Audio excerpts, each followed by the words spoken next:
Quelquefois, je me demande de quoi on parle dans cette maison, parce que j'ai le privilège d'avoir suivi ce dossier depuis le départ et d'avoir vu toutes ces évolutions. Le code des visas, la réforme du code des visas, c'était fait pour faciliter le transit des touristes au départ. Et maintenant, on a l'impression que dans certains groupes politiques, c'est uniquement devenu un instrument de lutte contre les migrations dites irrégulières. Alors, moi qui ai le privilège d'être membre citoyenne d'un pays qui accueille, enfin qui délivre un quart des visas de court séjour dans l'Union européenne, je pense qu'on devrait réfléchir à deux fois, parce qu'on est très fiers d'avoir un tourisme qui est facilité. Et là, on nous met un certain nombre de contraintes qui n'ont strictement rien à voir avec la politique des visas de court séjour. On est obsédé par les migrations irrégulières. Alors, il ne s'agit pas, comme le disait M. Becker, d'être des doux idéalistes qui se moquent des préoccupations des citoyens européens. Je pense que les citoyens européens, ils sont attachés à un certain nombre de valeurs, et notamment au respect du droit international par nos États membres. Donc je suis un peu atterrée quand je vois que ce système de visa, il est à dimension extrêmement variable. Normalement, nous qui avons le privilège d'être nés dans des pays européens dont les citoyens n'ont quasiment pas ou très peu de demandes de visa à faire quand ils se déplacent dans le monde, on devrait quand même être un peu moins obsessionnel par rapport aux ressortissants des pays tiers quand ils veulent venir dans nos États. Et notamment, je ne comprends pas que l'on conditionne ces délivrances de visas à l'attitude des gouvernements des pays en question.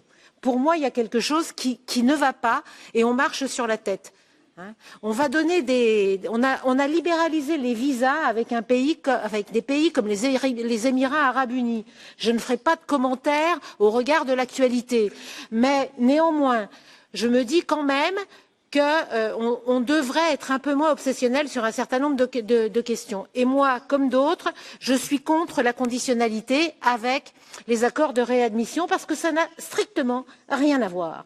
Ça n'est lié qu'à l'attitude des gouvernements. Or, ce dont il s'agit, c'est du droit de circuler pour les citoyens d'un certain nombre d'États. Et je ne comprends même pas que l'on puisse lier les deux, parce que ça n'a strictement rien à voir. Même chose pour le visa humanitaire. Contrairement à ce que dit le rapporteur, et c'est peut-être une des rares choses avec lesquelles je serai en désaccord avec lui, le visa humanitaire, ce n'est pas une voie régulière vers l'Union européenne. C'est juste un droit pour des gens qu'on a le devoir d'accueillir, de pouvoir le faire dans des conditions qui ne mettent pas leur vie en péril, parce que c'est ça ce dont il est question.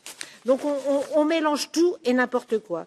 Alors monsieur le rapporteur, je suis en grande partie d'accord avec l'ensemble de vos propositions et donc je ne vais pas m'étaler là-dessus. Je vais juste insister sur deux ou trois choses qui me contrarient. Je suis contre l'augmentation du prix des visas. Pourquoi je suis contre? Parce que plus cela va, plus nous allons faire de la délivrance des visas un instrument pour les riches et au détriment des populations les plus pauvres.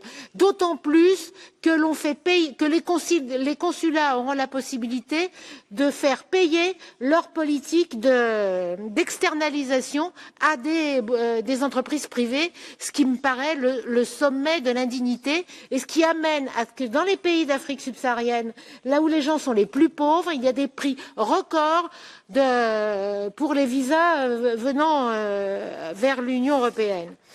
Je suis aussi contre les demandes trop intrusives. Je me félicite de l'amendement fait par le rapporteur en matière de santé. Mais je voudrais qu'on aille un peu plus loin, notamment quand on cherche à savoir quels sont les liens de parenté qui existent avec les personnes qui acceptent de prendre en charge quelqu'un qui vient sur le territoire pour une raison essentiellement de tourisme. Là aussi, je pense que nous marchons sur la tête. Et je crois aussi, je ne comprends pas, enfin je souhaite, même si je sais qu'en la matière, il y a des propositions qui ont été faites tant par le rapporteur que par la Commission, je ne comprends pas pourquoi on limite les représentants d'organisations, ceux qui viennent participer à des séminaires ou des conférences, à une limite d'âge. Parce que ce ne sont pas les jeunes seulement qui participent en la matière, c'est l'ensemble des populations, de représentants d'organisations à travers le monde, sans limite d'âge. Ça devrait pouvoir avoir des facilités de visa. Ça n'a rien à voir avec les questions de de jeunesse. Donc, monsieur le rapporteur, je ferai un certain nombre d'amendements en ce sens et je crois que nous aurons une bonne coopération en la matière parce que, pour l'essentiel, je suis d'accord.